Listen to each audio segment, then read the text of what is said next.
drone was up when the shooting began. It seems to come from under the tree on the left. They scatter. Late afternoon in a community of shipyard workers at Yadanarbon port on the Irrawaddy River in Mandalay, where hundreds of civil disobedience movement protesters had gathered in support of their strike. The authorities had attempted to force the dock workers back to work. The act of deploying deadly force amid the ominous, ever-present threat of violence to deter further protest guaranteed to do the opposite, hardening the resolve of the anti-coup uprising right across the country.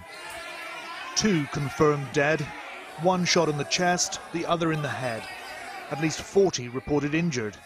A makeshift clinic in a nearby monastery attended by volunteer medics and Buddhist monks in hard hats and saffron robes.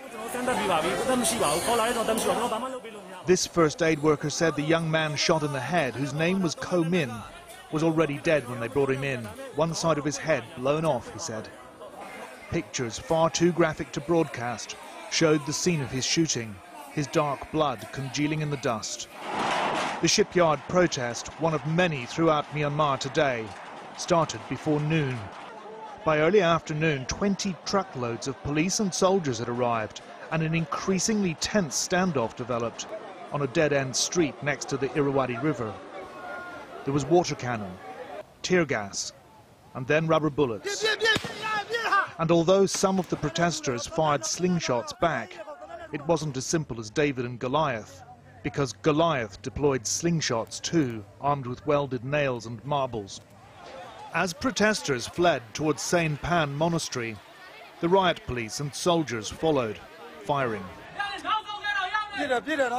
This asymmetric back-alley insurgency setting the tone now for this Generation Z insurrection.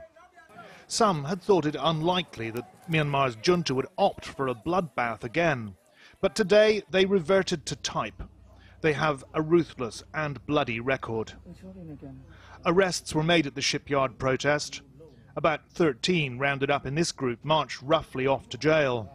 The police have not commented on what happened in Mandalay today, but the military has previously blamed protesters for instigating violence. They say 1 policeman has died from injuries sustained in an earlier protest. The nationwide scale of the civil disobedience movement protests will have taken the generals by surprise. Striking workers are crippling the economy, with banks and businesses joining the walkout, along with transport workers and civil servants. There is, as yet, no sign of any rift in the upper echelons of army command, and frankly, that remains unlikely. The protesters want their elected government restored and their leaders released. Aung San Suu Kyi's next court appearance will be on the 1st of March, but things are already unravelling fast. And by then, almost anything could have happened. A nationwide mass protest has been called for Monday coming. There's been a candlelit vigil tonight in Yangon for those killed in Mandalay, where tonight there's a deep sense of foreboding, with military on the streets, the internet all but down, and everyone staying indoors.